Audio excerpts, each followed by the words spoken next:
നമസ്കാരം, ലൈവ് വാർത്തയിലേക്ക് സ്വാഗതം. ഞാൻ പാർവതി. പ്രധാന വാർത്തകൾ. രശ്മി വധക്കേസിൽ പ്രതി ബിജു രാധാകൃഷ്ണനോട് വിശദീകരണം തേടുന്നതിന് പ്രോസിക്യൂഷൻ തയ്യാറാക്കിയ ചോദ്യാവലി കോടതിയിൽ സമർപ്പിച്ചു.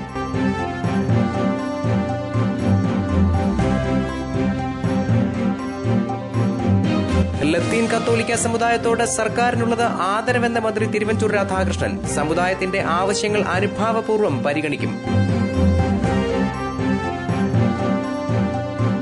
സംസ്ഥാനത്തെ സാമൂഹ്യ സാഹചര്യം ആശങ്കാജനകമെന്ന് ഒ രാജഗോപാൽ.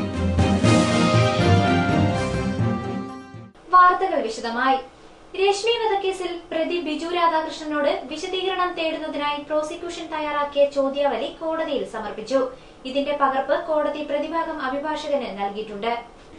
ബിജു രാധാകൃഷ്ണൻ പ്രതിയായ രശ്മി വധക്കേസിൽ സാക്ഷി വിസ്താരത്തിലെ തെളിവുകളുടെ അടിസ്ഥാനത്തിലുള്ള 275 ചോദ്യങ്ങൾ പ്രോസിക്യൂഷൻ വിചാരണ കോടതിയിൽ സമർപ്പിച്ചു. പ്രോസിക്യൂഷൻ ഭാഗത്തു നിന്നുള്ള സാക്ഷി വിസ്താരം വ്യാഴാഴ്ച പൂർത്തിയാക്കിയിരുന്നു. ക്രിമിനൽ നടപടിച്ചട്ടത്തിലെ വകുപ്പ് 313 പ്രകാരം സാക്ഷി വിസ്താരത്തിലെ തെളിവുകളുടെ അടിസ്ഥാനത്തിൽ പ്രതിയിൽ നിന്ന് കോടതി തേടേണ്ട വിശദീകരണങ്ങൾ സംബന്ധിച്ച ചോദ്യങ്ങളാണ് പ്രോസിക്യൂഷൻ തയ്യാറാക്കിയത്. പ്രോസിക്യൂഷൻ നൽകിയ ചോദ്യങ്ങളുടെ പകർപ്പ് ബിജുവിന്റെ അഭിഭാഷകന് ജില്ലാ പ്രിൻസിപ്പൽ സെഷൻസ് കോടതി കൈമാറി. പ്രതിഭാഗത്തുനിന്ന് ചോദ്യങ്ങൾ നൽകാൻ അനുമതി ലഭിക്കാത്തതിനാൽ അതിനായി കേസ് 9-ാം തീയതിയിലേക്ക് മാറ്റി. പ്രോസിക്യൂഷനും പ്രതിഭാഗവും നൽകുന്ന ചോദ്യങ്ങൾ പരിശോധിച്ച് കോടതി സ്വയം തയ്യാറാക്കുന്ന ചോദ്യങ്ങളുടെ അടിസ്ഥാനത്തിൽ ബിജു രാധാകൃഷ്ണനിൽ നിന്ന് വിശദീകരണം തേടും.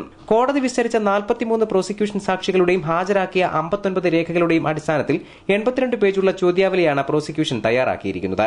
രശ്മിയെ ബിജു രാധാകൃഷ്ണൻ തലക്കടിച്ചതിനു ശേഷം ദ്രാവകം വായിലൊഴിച്ചതായി രശ്മിയുടെ മൂത്ത മകൻ നൽകിയ മൊഴിയിൽ പ്രതിയോട് വിശദീകരണം തേടിയിട്ടുണ്ട്. രശ്മിയെ കൊന്നതുപോലെ സരിതയെ ഇല്ലാതാക്കാനും മിനിറ്റുകൾ മതിയെന്ന് ബിജു രാധാകൃഷ്ണൻ ഭീഷണിപ്പെടുത്തിയതായി സരിത നൽകിയ മൊഴിയിലും പ്രോസിക്യൂഷൻ വിശദീകരണം ആവശ്യപ്പെട്ടു.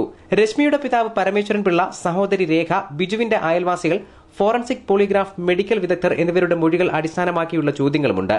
പ്രതിയിൽ നിന്ന് കോടതി നേരിട്ട് വിശദീകരണം തേടുകയോ എഴുതി നൽകാൻ ആവശ്യപ്പെടുകയോ ചെയ്യാം. പ്രതിഭാഗത്തുനിന്ന് സാക്ഷികളെ ഹാജരാക്കുമെന്ന് ബിജു രാധാകൃഷ്ണന്റെ അഭിഭാഷകൻ BN ഹസ്കർ വ്യക്തമാക്കി. പ്രോസിക്യൂഷനു വേണ്ടി സ്പെഷ്യൽ പബ്ലിക് പ്രോസിക്യൂട്ടർ G മോഹൻരാജാണ് ഹാജരായത്.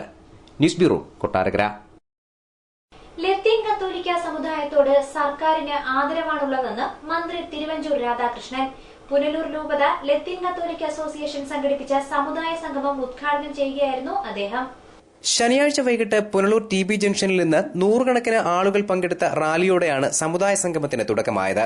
തുടർന്ന് പ്രൈവറ്റ് ബസ് സ്റ്റാൻഡ് മൈതാനിയിൽ നടന്ന പൊതുസമ്മേളനം മന്ത്രി തിരുവഞ്ചൂർ രാധാകൃഷ്ണൻ ഉദ്ഘാടനം ചെയ്തു.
ലത്തീൻ കത്തോലിക്ക വിഭാഗത്തെ കേരള സർക്കാർ ആദരവോടെയാണ് കാണുന്നതെന്ന് തിരുവഞ്ചൂർ പറഞ്ഞു. സമൂഹത്തിൽ വലിയ ശക്തിയായി മുന്നോട്ടു പോകാൻ വിദ്യാഭ്യാസം അത്യാവശ്യമാണെന്ന് തിരുവഞ്ചൂർ ചൂണ്ടിക്കാട്ടി. ലത്തീൻ കത്തോലിക്ക ജനവിഭാഗത്തെ സംബന്ധിച്ച് എന്റെ കാഴ്ചപ്പാട് നല്ല കഠിനാധ്വാനികളായിട്ടുള്ള ആളുകൾ, സത്യസന്ധരായിട്ടുള്ള ആളുകൾ, അതോടൊപ്പം തന്നെ ദൈവഭക്തിയിൽ മുൻപന്തിയിൽ നിൽക്കുന്ന ആളുകൾ, സാംസ്കാരിക സമ്പന്നതയുടെ എല്ലാ അർത്ഥത്തിലുമുള്ള നിറഞ്ഞു തുളുമ്പുന്ന സ്നേഹപ്രകടനമുള്ളവർ. ആ ലത്തീൻ കത്തോലിക്ക വിഭാഗത്തോട് കേരള ഗവൺമെന്റ് ആദരവോടുകൂടിയാണ് കാണുന്നത് എന്ന് ഓർമ്മിപ്പിക്കാൻ ഞാൻ ആമുഖമായി തന്നെ ഓർമ്മിപ്പിക്കുകയാണ്. ലത്തീൻ കത്തോലിക്ക വിഭാഗം നമ്മുടെ കടൽ തീര മേഖലയിൽ അവർ വരുത്തിയിട്ടുള്ള മാറ്റങ്ങൾ ചെറുതല്ല. കടലിനോട് മല്ലടിച്ച് ജീവിച്ച പാവപ്പെട്ട ആളുകൾ അവരുടെ കഷ്ടപ്പാടും വേദനയും അവസാനിപ്പിക്കുന്നതിന് വേണ്ടി കാലാകാലങ്ങളിൽ ചില നല്ല പ്രവർത്തനങ്ങൾ ഗവൺമെന്റ് ചെയ്തിട്ടുണ്ട്. പക്ഷെ അതെല്ലാം പരിപൂർണമാണ് എന്ന് ഞാൻ അവകാശപ്പെടുന്നില്ല. അത് പൂർണ്ണമാക്കുന്നതിന് വേണ്ടി ലത്തീൻ കത്തോലിക്ക സമൂഹത്തിൻ്റെ നേതൃത്വവുമായി ചർച്ച ചെയ്യുകയും ആ പ്രശ്നങ്ങൾക്ക് പരിഹാരമുണ്ടാക്കുന്നതിന് വേണ്ടിയുള്ള നിർദ്ദേശങ്ങൾ കണ്ടെത്തുകയും ചെയ്യണം. ഇന്ന് ഒരു പരിഷ്കൃത സമൂഹത്തിൽ നമ്മൾ ജീവിക്കുകയാണ്. ഈ പരിഷ്കൃത ജനസമൂഹത്തിൽ മുന്നോട്ടുള്ള പാത ഏത് എന്ന് തീരുമാനിക്കേണ്ടി വരും. ആ പാത വിദ്യാഭ്യാസത്തിലൂടെ തന്നെയാണ്. ഒരു പുതിയ ജനവിഭാഗത്തെ രൂപപ്പെടുത്തുന്ന കാര്യത്തിൽ നമുക്ക് അധിക ശക്തിയോടുകൂടി മുന്നോട്ട് പോകണമെങ്കിൽ വിവരത്തിന്റെ വിജ്ഞാനത്തിന്റെ പിൻബലമില്ലാതെ സാധ്യമല്ല. രൂപത കോർഡിനേറ്റർ ജോസഫ് തോമസ് അധ്യക്ഷനായി. ദളിത് ക്രൈസ്തവർക്ക് പട്ടികജാതി പദവി ഉടൻ പ്രഖ്യാപിക്കുക, ജസ്റ്റിസ് നരേന്ദ്രൻ കമ്മീഷൻ റിപ്പോർട്ടിന്റെ അടിസ്ഥാനത്തിൽ നഷ്ടപ്പെട്ട സർക്കാർ ഉദ്യോഗങ്ങൾ മുൻകാല പ്രാബല്യത്തോടെ ഉടൻ നികത്തുക, പിന്നോക്ക വിഭാഗങ്ങൾക്ക് സമ്പൂർണ്ണ ഭവന പദ്ധതി നടപ്പിലാക്കുക തുടങ്ങിയ ആവശ്യങ്ങൾ ഉന്നയിച്ചാണ് സമുദായ സംഗമം സംഘടിപ്പിച്ചത്. ബിഷപ്പ് മത്യാസ് കാപ്പിൽ PSC പരിശീലന പരിപാടിയുടെ ഉദ്ഘാടനം കേന്ദ്ര സഹമന്ത്രി കൊടിക്കുന്നിൽ സുരേഷ് നിർവഹിച്ചു.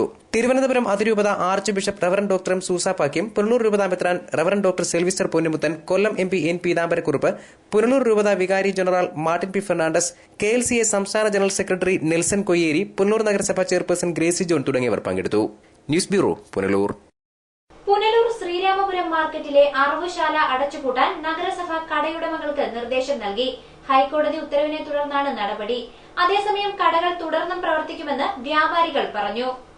ഹൈക്കോടതി ഉത്തരവ് പ്രകാരം പുനലൂർ ശ്രീരാമപുരം മാർക്കറ്റിലെ അറവുശാല അടച്ചുപൂട്ടാൻ കടയുടമകൾക്ക് പുനലൂർ നഗരസഭ അധികൃതർ നോട്ടീസ് നൽകി. വൃത്തിഹീനമായ സാഹചര്യത്തിൽ പ്രവർത്തിച്ചു വന്നിരുന്ന അറവുശാല അടച്ചുപൂട്ടണമെന്നാവശ്യപ്പെട്ട് യൂത്ത് കോൺഗ്രസ് വെസ്റ്റ് മണ്ഡലം പ്രസിഡന്റ് AK നസീർ സമർപ്പിച്ച പരാതിയിലാണ് ഹൈക്കോടതി അറവുശാലയുടെ പ്രവർത്തനം തടഞ്ഞുകൊണ്ട് ഉത്തരവിറക്കിയത്. ശ്രീരാമപുരം മാർക്കറ്റിലെ സോൾഡർ നിരോധിക്കണമെന്ന് കേരള ഹൈക്കോടതി ഉത്തരവിടുകയും അതിന്റെ അടിസ്ഥാനത്തിൽ മേൽ നടപടി സ്വീകരിച്ചിട്ടുള്ളതാണ്. അതനുസരിച്ച് നമ്മൾ ഇതുമായിട്ട് ബന്ധപ്പെട്ട എല്ലാ സ്ലോട്ടർ ഹൗസിലെ ആൾക്കാർക്കും സ്റ്റാളുകൾ ലേലം പിടിച്ചിരുന്ന ആൾക്കാർക്കും ഇനി സ്ലോട്ടറിങ് ഈ മാർഗം നടത്തരുതെന്ന് പറഞ്ഞ് അറിയിക്കുന്നതായിട്ടുള്ളൂ. അത് നമ്മൾ അവിടെ എല്ലാം പതിച്ച് നടപടി സ്വീകരിച്ചിട്ടുള്ളതാണ്. കോടതി വിധി മാനിച്ച കന്നുകാലികളെ പുനലൂർ മാർക്കറ്റിലെ അറവുശാലയിൽ കശാപ്പ് ചെയ്യില്ലെന്നും ലൈസൻസ് ഉള്ള മറ്റ് അറവുശാലകളിൽ കശാപ്പ് ചെയ്ത കന്നുകാലികളെ പുനലൂരിലെത്തിച്ച് കച്ചവടം നടത്തുമെന്നും കടയുടമകൾ പറഞ്ഞു. മുനിസിപ്പൽ സ്ലാട്ടർ ഹൗസിനുള്ള സ്റ്റേ ആണ് ഹൈക്കോടതിയിൽ വന്നിരിക്കുന്നത്. അത് പ്രകാരം നമുക്ക് ഇവിടെ വന്ന് ഈ സ്ലാട്ടർ ഹൗസ് പിടിച്ച കോൺട്രാക്ടർക്ക് നോട്ടീസ് കൊടുക്കുകയും ഇവിടെ ഈ ശ്രീരാമപുരം മാർക്കറ്റിനകത്ത് മാടർക്കൻ പാർലെന്ന് പറഞ്ഞിട്ടുള്ള നോട്ടീസ് കൊടുക്കുകയും ചെയ്ത് കൈപ്പറ്റുകയും ചെയ്യാം. കച്ചവടത്തിന് അങ്ങനെ ഞങ്ങൾ നമ്മുടെ മുനിസിപ്പാലിറ്റി ചെന്ന് കാര്യങ്ങളൊക്കെ സംസാരിച്ചോ പറഞ്ഞു. മുനിസിപ്പാലിറ്റി നമ്മൾ ഒരു യാതൊരു വിധമായി മാടുകളെ കൊണ്ടുപോയി കശാപ്പ് ചെയ്യാൻ പാടില്ലെന്ന് പറയുകയും പിന്നെ കച്ചവടം ചെയ്യാനുള്ളത് നമ്മൾ വീടുകളിലോ അല്ലെങ്കിൽ എവിടെയെങ്കിലും ലൈസൻസ് ഉണ്ട് ഏതെങ്കിലും സ്ലാട്ടർ ഹൗസിൽ മാടുകളെ അറുത്ത് നമ്മളുകൊണ്ട് കച്ചവടം ചെയ്യാനുള്ള ഇതുണ്ട്. അപ്പോൾ ഈ ഓർഡറിനകത്ത് പറഞ്ഞിരിക്കുന്നത് കച്ചവടം ചെയ്യാനുള്ള ഇത് പറഞ്ഞിട്ടില്ല. കച്ചവടം ചെയ്യാനുള്ള ഓർഡർ ഉണ്ട്, പക്ഷേ സ്ലാട്ടർ ഹൗസിൽ മാടുകൾ അറക്കാൻ പാടില്ലെന്നാണ് അതിൻ്റെ അകത്തിരിക്കുന്നത്. News bureau, Punalur. കൊട്ടാരക്കരയിൽ ട്രാഫിക് അവലോകന യോഗങ്ങൾ മുറയ്ക്ക് നടക്കുന്നുണ്ടെങ്കിലും ഗതാഗതക്കുരുക്ക് അനുദിനം വർദ്ധിക്കുകയാണ്. മണ്ഡലകാലമായതോടെ തിരക്കും കുരുക്കും കൂടി. കൊട്ടാരക്കര ബ്യൂറോയുടെ റിപ്പോർട്ട്. തിരക്കിൽ നാട് കുരുങ്ങുമ്പോൾ രഹസ്യമായി ട്രാഫിക് അവലോകന യോഗങ്ങൾ ചേർന്ന് ആശ്വാസം കൊള്ളുകയാണ് കൊട്ടാരക്കര ഗ്രാമപഞ്ചായത്ത് അധികൃതർ. ജനങ്ങളുടെ കണ്ണിൽ പൊടിയിടാൻ വെള്ളിയാഴ്ചയും അവലോകന യോഗം രഹസ്യമായി നടത്തി. പതിവ് തീരുമാനങ്ങൾ ആവർത്തിച്ച് പിരിഞ്ഞു. മണ്ഡലകാലമായതോടെ വാഹനത്തിരക്ക് 10 മടങ്ങ് വർദ്ധിച്ചിട്ടും ഗതാഗത നിയന്ത്രണം ഫലപ്രദമല്ല. മതിയായ വേതനം നൽകാത്തതിനാൽ ട്രാഫിക് വാർഡന്മാർ കൂട്ടത്തോടെ ജോലി ഉപേക്ഷിച്ചിരിക്കുകയാണ്. സർക്കാർ നിസ്സംഗത പാലിക്കുകയും ചെയ്യുന്നു. പൊട്ടിപ്പൊളിഞ്ഞ മേൽമൂടികളാണ് റോഡിന്റെ വശങ്ങളിലെ ഓടകൾക്ക് മീതെയുള്ളത്. കാൽനടയാത്രക്കാർ ഓടകളിൽ പതിവായി വീഴുന്നുണ്ട്. കഴിഞ്ഞ വർഷം ലക്ഷങ്ങൾ ചെലവാക്കി നവീകരിച്ച സ്വകാര്യ ബസ് സ്റ്റാൻഡ് തകർന്നു തരിപ്പണമായി. ബസ് സ്റ്റാൻഡിലെ കരാർ ജോലിയിൽ അഴിമതി നടന്നതായാണ് പരാതി. ഗ്രാമപഞ്ചായത്ത് ഭരണസമിതിയുടെ കെടുകാര്യസ്ഥതയാണ് കാരണം. റോഡ് കയ്യേറുന്ന കടയുടമകൾക്കെതിരെ നടപടി സ്വീകരിക്കാനും തിരക്കേറിയ സമയങ്ങളിൽ വാഹനങ്ങളിൽ നിന്നുള്ള ലോഡിംഗും അൺലോഡിംഗും തടയാനും നിർദ്ദേശമുണ്ടായിട്ടും നടപ്പായില്ല. Chanthamukku Lotus Marthoma school road വൺവേയാക്കുക, വിനോബ ലോട്ടസ് റോഡിൽ വാഹനങ്ങൾ പാർക്ക് ചെയ്യാൻ സൌകര്യമൊരുക്കുക, പുത്തൂർ റോഡ്, പുലമൺ ജംഗ്ഷൻ എന്നിവിടങ്ങളിലെ വാഹന പാർക്കിംഗ് പുനഃക്രമീകരിക്കുക തുടങ്ങിയ തീരുമാനങ്ങൾ ട്രാഫിക് സമിതി യോഗത്തിൽ ഉണ്ടായിരുന്നു. ഇതും നടപ്പായില്ല. 2 ട്രാഫിക് വാർഡന്മാരുടെ സേവനമാണ് ഇപ്പോഴുള്ളത്. വേതനം 6000 രൂപയാക്കി വർദ്ധിപ്പിക്കണമെന്നാണ് ആവശ്യം. അധികൃതർ ഇതിനും തയ്യാറായിട്ടില്ല. എല്ലാം കുത്തൊഴിഞ്ഞപ്പോൾ ഗതാഗതം ഇങ്ങനെയുമായി.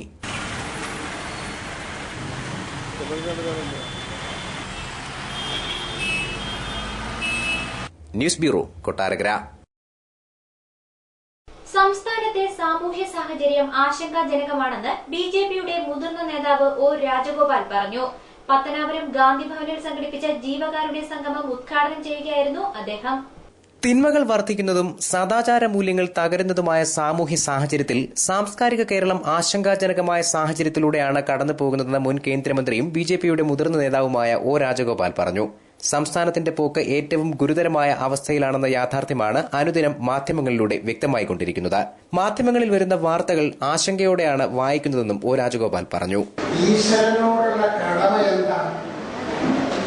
പണം കൊടുക്കലാണ്, അതല്ലെങ്കിൽ കുറെ മെഴുകുതിരിയോ നിലവിളക്കോ എന്തെങ്കിലും പൂജയോ ഒക്കെയാണോ? അതാണോ പ്രധാനം? ദൈവം നോക്കുന്നത് നിങ്ങളുടെ മനസ്സാണ്. പാവപ്പെട്ടവരോട് കരുണയുണ്ടോ? ഈ മനസ്സുള്ളതാണ് ദൈവം നോക്കുന്നത്. എത്ര രൂപ കൊടുക്കണോ എന്നുള്ളതല്ല പ്രധാനം. നമ്മൾ എത്ര രൂപയല്ല, നമ്മുടെ മനസ്സുണ്ട്, കനിവുള്ള മനസ്സുണ്ടോ, ഇതാണ് നോക്കണം. അതുകൊണ്ട് ആ ചിന്താഗതി, ആ മനോഭാവം വളർത്തണം. പത്രം വായിച്ചാൽ മനമെടുപ്പുണ്ടാവും. അത്തരത്തിലെ വാർത്തകളാണ് ഇവിടെ. നമ്മൾ അതിനെല്ലാം ഈ അധാർമികതയ്ക്കുള്ള മറുമരുന്നാണ് ധർമ്മചിന്ത. ആ ധർമ്മചിന്ത വളർത്താൻ പ്രസംഗിക്കുകയല്ല, പ്രവൃത്തിയിൽ കൂടി ആ ധർമ്മബോധം ജനങ്ങളിൽ വളർത്താനും അതനുസരിച്ച് പ്രവർത്തിക്കാനുമുള്ള ഒരു പരീക്ഷണശാലയാണ് ഞാൻ മനസ്സിലാക്കുന്നത്. ചലച്ചിത്ര നടൻ കൊല്ലം തുളസി ചടങ്ങിൽ അധ്യക്ഷനായി. ബിജെപി സംസ്ഥാന ജനറൽ സെക്രട്ടറി ബി രാധാമണി മുഖ്യപ്രഭാഷണം നടത്തി. Gandhibhavan secretary Punalur Somarajan, housing board PRO MV Thomas, BJP നിയോജകമണ്ഡലം പ്രസിഡന്റ് സുഭാഷ് പട്ടാഴി, മാധ്യമപ്രവർത്തകൻ ആവണീശ്വരം ജയചന്ദ്രൻ, ജില്ലാ പഞ്ചായത്ത് അംഗം Lata C Nair, Thangal Bava, reverend father Johnson George എന്നിവർ സംസാരിച്ചു. ഒ രാജഗോപാലിനെയും വിശിഷ്ട വ്യക്തികളെയും ചടങ്ങിൽ ആദരിച്ചു. News bureau, Pathanapuram. ചിതറയിൽ റോഡ് വികസനത്തിനായി മാസങ്ങൾക്ക് മുമ്പ് കൂനുകൂട്ടിയ മെറ്റിൽ നീക്കം ചെയ്യണമെന്നാവശ്യപ്പെട്ട് ഓട്ടോ ഡ്രൈവർമാർ റോഡ് ഉപരോധിച്ചു. മെറ്റിൽ റോഡിൽ നിരന്നതുമൂലം വാഹനാപകടങ്ങൾ ഇവിടെ പതിവാണ്. ചിതറ പാങ്ങോട് റോഡിന്റെ അറ്റകുറ്റപ്പണികൾക്കായി മാസങ്ങൾക്ക് മുമ്പ് വശങ്ങളിൽ കൂന കൂട്ടിയ മെറ്റിൽ റോഡിൽ പരന്ന് വാഹനങ്ങൾ അപകടത്തിൽപ്പെടുന്നതായി ലൈവ് വാർത്ത നേരത്തെ റിപ്പോർട്ട് ചെയ്തിരുന്നു. വീതി കുറഞ്ഞ വളവുകളിലാണ് മെറ്റിലുകൾ ഇറക്കിയിരിക്കുന്നത്. ഒരു വാഹനം കടന്നുപോയാൽ പോലും കാൽനടക്കാർ സഞ്ചരിക്കാൻ ബുദ്ധിമുട്ടുന്ന അവസ്ഥയാണ് ഇവിടെ. റോഡിൽ നിരന്ന മെറ്റിലിൽ കയറി വാഹനങ്ങൾ അപകടത്തിൽപ്പെടുന്നത് ഇവിടെ പതിവ് കാഴ്ചയാണ്. ദിവസങ്ങൾക്ക് മുമ്പ് ഇവിടെ മെറ്റിലിൽ കയറിയ ജീപ്പ് സ്വകാര്യ ബസിന്റെ പിന്നിലിടിച്ച് അപകടമുണ്ടായിരുന്നു. ഇരുചക്ര വാഹനങ്ങൾക്കും അപകടം സംഭവിക്കുന്നുണ്ട്. രൂക്ഷമായ സാഹചര്യമുണ്ടായിട്ടും അധികൃതർ അനങ്ങാപ്പാറ നയം സ്വീകരിക്കുന്നതിൽ പ്രതിഷേധിച്ചാണ് ഓട്ടോ ഡ്രൈവർമാർ റോഡ് ഉപരോധിച്ചത്. റോഡിന്റെ അറ്റകുറ്റപ്പണികൾ നടത്തുകയോ അപകടകരമായ രീതിയിൽ ചിതറിക്കിടക്കുന്ന മെറ്റിൽ നീക്കം ചെയ്യുകയോ ചെയ്തില്ലെങ്കിൽ പ്രതിഷേധം ശക്തമാക്കുമെന്ന് ഡ്രൈവർമാർ അറിയിച്ചു. ചിതറ പഞ്ചായത്തിന്റെ ഈ കല്ലുവട്ടാങ്കുഴി കല്ലറ റോഡും ഈ പകുതി ഭാഗം മെയിൻ്റനൻസ് ചെയ്ത് ബാക്കി പണി ചെയ്ത് തീർക്കാതെ ഇവിടെ ഈ മെറ്റിലും സാധനങ്ങളും ഇറക്കി റോഡിലിട്ട് യാത്രക്കാർക്കും ബസ്സുകൾക്കും മറ്റ് നൂറുകണക്കിന് വാഹനങ്ങൾ കടന്നു പോകുന്ന ഈ റോഡിൽ ഈ പണി പെട്ടെന്ന് ചെയ്ത് തീർത്തില്ലെങ്കിൽ നാട്ടുകാരും ഈ മോട്ടോർ വാഹന വകുപ്പിലെ എല്ലാ ഉദ്യോഗസ്ഥന്മാരും ചേർന്ന് പെട്ടെന്ന് നടപടിയെടുത്തില്ലെങ്കിൽ ഈ മെറ്റിലും ബാക്കി സാധനങ്ങളെല്ലാം റോഡിൽ വാരിയിട്ട് റോഡ് സംരക്ഷിക്കും. അതിനാലെ പഞ്ചായത്തിന്റെ അധികാരികളെ ബന്ധപ്പെട്ട് എത്രയും പെട്ടെന്ന് റോഡിന്റെ പണി പൂർത്തിയാക്കി യാത്രായോഗ്യമാക്കാൻ വേണ്ട നടപടി സ്വീകരിച്ചില്ലെങ്കിൽ നടപടി നാട്ടുകാരും ഈ മോട്ടോർ ഡ്രൈവർമാരും സ്വീകരിക്കുന്നതാണ്. ന്യൂസ് ബ്യൂറോ, കടക്കൽ. ഇട്ടിവ ഗ്രാമപഞ്ചായത്തിന്റെ ഇട്ടിവ മദ്യമുക്ത ഗ്രാമം പദ്ധതിയുടെ ഭാഗമായി വിദ്യാർത്ഥി യുവജന സമ്മേളനം സംഘടിപ്പിച്ചു. MLA മുല്ലക്കര രത്നാകരൻ ഉദ്ഘാടനം ചെയ്തു.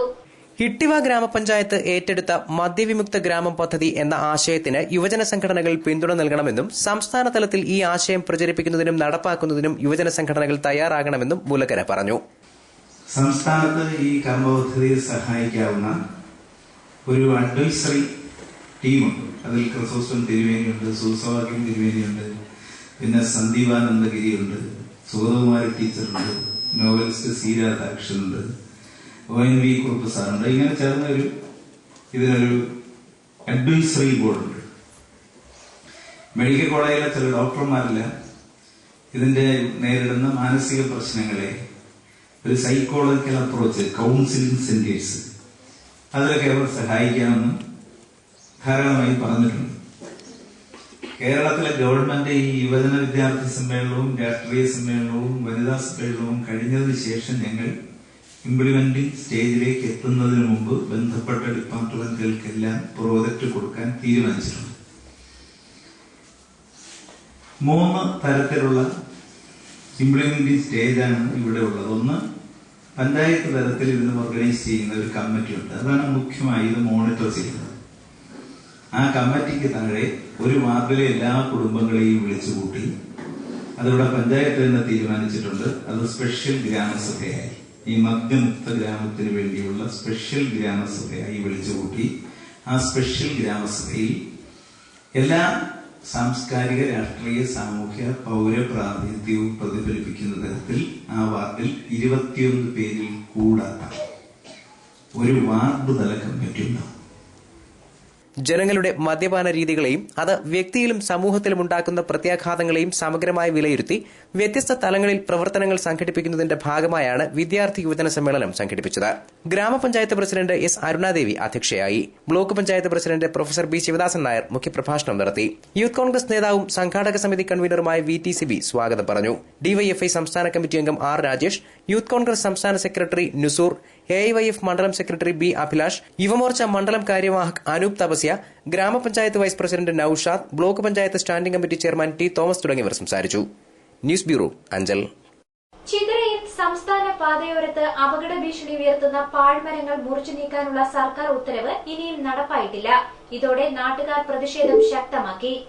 നിലമേൽ മടത്തറ സംസ്ഥാന പാതയിൽ ചിതറ ജംഗ്ഷനു സമീപം കാലപ്പഴക്കം ചെന്ന ഈട്ടിമരങ്ങൾ അപകട ഭീഷണി ഉയർത്തി നിൽക്കാൻ തുടങ്ങിയിട്ട് നാളുകൾ ഏറെയായി. ചിതറ സർവീസ് സഹകരണ ബാങ്ക്, ക്ഷീരോത്പാദക സഹകരണ സംഘം എന്നിവയ്ക്ക് മുന്നിലാണ് വൻവൃക്ഷങ്ങൾ സ്ഥിതി ചെയ്യുന്നത്. ദിവസേന 100 കണക്കിന് വാഹനങ്ങളും നിരവധി വിദ്യാർത്ഥികളും നാട്ടുകാരും സഞ്ചരിക്കുന്ന പാതയുടെ വശത്താണ് ഈ മരങ്ങൾ ഏതു നിമിഷവും നിലംപൊത്താവുന്ന അവസ്ഥയിൽ നിലകൊള്ളുന്നത്. കഴിഞ്ഞ പ്രാവശ്യം നമ്മുടെ ഗ്രാമപഞ്ചായത്ത് പ്രസിഡന്റിന്റെ നിവേദനം സർക്കാരിന് കൊടുത്തു കഴിഞ്ഞിട്ടുണ്ട്. എന്നിട്ട് അതിന്റെ നടപടിക്രമങ്ങളൊന്നും ഇതുവരെ എത്തിയിട്ടില്ല. LPSൽ പോകുന്ന കുട്ടികൾക്ക് നടക്കാൻ വയ്യാത്ത രീതിയിൽ ഒരു പെട്ടിക്കട വയ്ക്കുകയും അതിൽ ചേർന്നൊരു ഈട്ടിമരം നിൽക്കുകയും അതിൽ കൂടി റോട്ടിൽ കൂടി വേണം കുട്ടികൾക്ക് ഇപ്പോൾ നടന്നു പോകാൻ പറ്റുന്നതും. ആ മരം എത്രയും പെട്ടെന്ന് നടന്ന് മുറിച്ചു മാറ്റിയില്ലെങ്കിൽ കുട്ടികളുടെ ജീവന് തന്നെ ഭീഷണിയാവുകയും അതുപോലെ തന്നെ ആ ഈട്ടിമരത്തിൻ്റെ ഓപ്പോസിറ്റ് ഒരു ജുമാ മസ്ജിദ് പള്ളിയുണ്ട്. അതിൻ്റെ ജസ്റ്റ് ഫ്രണ്ട് സൈഡിൽ ഒരു വരി കടയുണ്ട്. ഇതെല്ലാത്തിനും ഭീഷണിയായിട്ട്, കോപ്പറേറ്റീവ് ബാങ്കിനും ഭീഷണിയായിട്ട് നിൽക്കുന്ന ആ ഈട്ടിമരം എത്രയും പെട്ടെന്ന് മുറിച്ച് മാറ്റണമെന്നാണ് പൊതുജനങ്ങളുടെ ആവശ്യം. നിരവധി വാഹനങ്ങൾ പാർക്ക് ചെയ്യുന്ന സ്ഥലമാണ് ഇവിടെ. അതുപോലെ തന്നെ പാർക്ക് സൊസൈറ്റിയിൽ നിരവധി ആൾക്കാർ പാലുമായി വരുന്നുണ്ട്. അവർക്കെല്ലാവർക്കും ഭീഷണിയായി തന്നെയാണ് ഈ മരം നിൽക്കുന്നത്. മുഖ്യമന്ത്രിയുടെ സുതാര്യ കേരളം പരിപാടിയിൽ നാട്ടുകാർ പരാതി നൽകുകയും മരങ്ങൾ മുറിച്ചു മാറ്റുന്നതിന് ഉത്തരവ് നേടുകയും ചെയ്തിരുന്നു. ഇതേ തുടർന്ന് കളക്ടർ പരിശോധിച്ച് ലേല നടപടികൾ സ്വീകരിച്ചു. എന്നാൽ ലേലത്തുക 4 ലക്ഷം ആയതിനാൽ കരാറുകാർ ലേലം വിളിക്കാൻ തയ്യാറായില്ല. ഇക്കാരണത്താൽ 3 തവണ ലേലം മുടങ്ങി. മുഖ്യമന്ത്രിയുടെ സുതാര്യ കേരളത്തിൽ ഇതിനു വേണ്ടിയിട്ട് ഒരു അപേക്ഷ കൊടുക്കുകയും മുഖ്യമന്ത്രി ഓർഡർ ഇടുകയും കളക്ടർ വന്ന് പരിശോധിക്കുകയും 3 പ്രാവശ്യം ലേലത്തിന് വയ്ക്കുകയും ജനങ്ങൾക്ക് ലേലത്തിൽ ഉൾക്കൊള്ളാൻ പറ്റാത്ത രീതിയിൽ 4 ലക്ഷം രൂപ വരെ ലേലത്തുക വയ്ക്കുകയും ചെയ്ത കാരണം 3 പ്രാവശ്യവും ലേലം മുടങ്ങുകയും ചെയ്തതിനാൽ ഇത് എത്രയും പെട്ടെന്ന് മുറിച്ചിട്ട് ലേലം ചെയ്ത് ഡിപ്പോയിലേക്ക് മാറ്റാനുള്ള സംവിധാനം ഉണ്ടാക്കണമെന്ന് ഒരു പൊതുജനം എന്ന നിലയിൽ ഞങ്ങൾ ആവശ്യപ്പെടുകയാണ്. പിന്നെ കറണ്ടിൻ്റെ ലൈൻ, ഫോൺ ലൈൻ, ഇതിലുള്ള കമ്പികളെല്ലാം അങ്ങോട്ടുള്ള ഇങ്ങോട്ടും കിടക്കുകയാണ്. ഈ വാട്ടർ സപ്ലൈയുടെ പരിപാടികളുണ്ട്. ഇങ്ങനെ ലിങ്ക് റോഡുണ്ട്. ഇത് വർഷങ്ങളോളം അവിടെ ഇരിക്കുകയാണ്. മാത്രമല്ല ഇഴജന്തുക്കൾ കൂടുതൽ ഇവിടെ ഇതിൻ്റെ തങ്ങുന്നുണ്ട്. പാമ്പുകളെ അടുത്തുനിന്ന് ഇവിടെ അടിച്ചു കൊന്നിട്ട് ഇപ്പോൾ അടുത്ത ദിവസങ്ങൾ അടിച്ചു കൊന്നാണ്. ഇപ്പോൾ നിരന്തരം ശല്യം ഉണ്ടായിക്കൊണ്ടിരിക്കുകയാണ്. അതുമല്ല മരം ഉണങ്ങി നിൽക്കുന്നതുകൊണ്ട് അതുപോലെ പോടായ ഒരു ഈട്ടിയാണ്. ഇത് എപ്പോഴും ജലം പതിക്കാം. പാതയോട് ചേർന്ന് നിൽക്കുന്നതിനാൽ വാഹനങ്ങൾ വൃക്ഷങ്ങളുടെ വേരിൽ തട്ടി അപകടങ്ങൾ സംഭവിക്കുന്നുണ്ട്. ഉണങ്ങിയ ശിഖരങ്ങൾ റോഡിൽ പതിക്കുന്നത് വാഹനയാത്രക്കാർക്ക് ഭീഷണിയുമാണ്. സമീപത്തെ സ്ഥാപനങ്ങൾക്കും ഈ മരങ്ങൾ ഭീഷണിയാണ്. സംസ്ഥാന പാതയിലെ പഴക്കം മൂലം അപകട ഭീഷണി ഉയർത്തുന്ന പാഴ്മരങ്ങളെക്കുറിച്ച് ലൈവ് വാർത്ത നേരത്തെ റിപ്പോർട്ട് ചെയ്തിരുന്നു. ഇതേ തുടർന്ന് ചില സ്ഥലങ്ങളിലെ പാഴ്മരങ്ങൾ മുറിച്ചു മാറ്റിയതല്ലാതെ നടപടികൾ പൂർണ്ണമായിരുന്നില്ല. അടിയന്തരമായി മരങ്ങൾ മുറിച്ചു മാറ്റണമെന്നാണ് നാട്ടുകാരുടെ ആവശ്യം. ന്യൂസ് ബ്യൂറോ, കടക്കൽ. സാങ്കേതിക കാരണങ്ങളാൽ കൂടുതൽ വാർത്തകൾ ഉൾപ്പെടുത്താൻ സാധിക്കാത്തതിൽ ഖേദിക്കുന്നു. പ്രധാന വാർത്തകൾ വീണ്ടും. രശ്മി വധക്കേസിൽ പ്രതി ബിജു രാധാകൃഷ്ണനോട് വിശദീകരണം തേടുന്നതിന് പ്രോസിക്യൂഷൻ തയ്യാറാക്കിയ ചോദ്യാവലി കോടതിയിൽ സമർപ്പിച്ചു.